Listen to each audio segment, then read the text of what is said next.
आज सुबह 10:30 के टाइम पे लक्ष्मीगुड़ा रोड पे मायादेवपल्ली पीएस लिमिट्स पे एक एक्सप्लोड हुआ बोल के इन्फॉर्मेशन आया। इधर देखे तो एक one person due to explosion one person injured हुआ।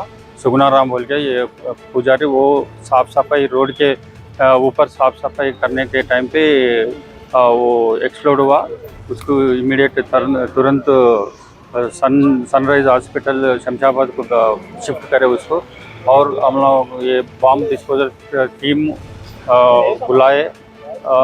इधर देखे तो सराउंडिंग्स में इससे पहले क्रैकर्स बर्स्ट हुआ और जला के थोड़ा जला के ये गार्बेज क्लीनिंग में स्पीड से साफ करने के टाइम पे एक्सप्लोड हुआ और इंजर्ड हुआ। वो हम लोग इन्वेस्टिगेट कर रहे, तो सैंपल्स कलेक्ट करे, वो इमीडिएट एफएसएल के लैब को भेज के वो टेस्ट करने के बाद वो डिसाइड होता है। वो तो चला ये मिली कि सर जो ये बम जो ब्लास्ट हुआ इसके अंदर कोई इंतकाल भी कर गए, मर गए बोल के?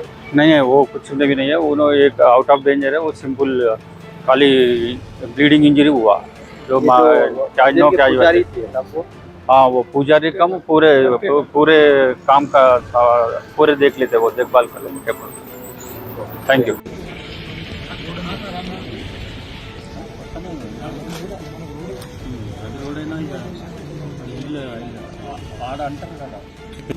కొంచెం బేస్గా చెప్పండి. మైక్ లేదా ఈరోజు అందాజా ఉదయం 10:30 గంటల ప్రాంతంలో మైలాదేవపల్లి పిఎస్ పరిధిలో ఉన్నటువంటి లక్ష్మీగూడ రోడ్లో శ్రీ యాదే టెంపుల్ పరిసర ప్రాంతాల్లో పూజారి క్లీన్ చేస్తుండగా రోడ్డు పైన క్లీన్ చేస్తుండగా ఎక్స్ప్లోజన్ జరిగింది.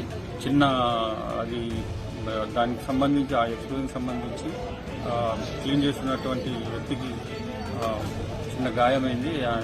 హాస్పిటల్ షిఫ్ట్ చేశాము. ప్రస్తుతం ఆ ఎక్స్ప్లోజన్ ఏ రకంగా జరిగిందనే దాని గురించి బీడీ టీంని మేము పిలిపిస్తున్నాము. అది చెక్ చేసిన తర్వాత పరిశోధనలో తెలుసు. బాధ్యులపై Germanten super speciality hospital national award winner doctor Mir Jawad Zar Khan, German trained senior orthopaedic surgeon and director, माहिर डॉक्टर्स डॉक्टर वासिफ आजम और doctor Bharavi Chanduri, senior cardiologist और दीगर डॉक्टर्स नुमाया खिदमत अंजाम दे रहे हैं। Robotic surgery, advance cath lab, MRI, operation theatre, ICU, 2D ultrasound जैसी सहूलियात से आरास्ता कॉर्पोरेट लेवल हॉस्पिटल। वाजबी फीस में हर मर्ज से शिफायाबी के लिए Germanton super speciality hospital, Attapur.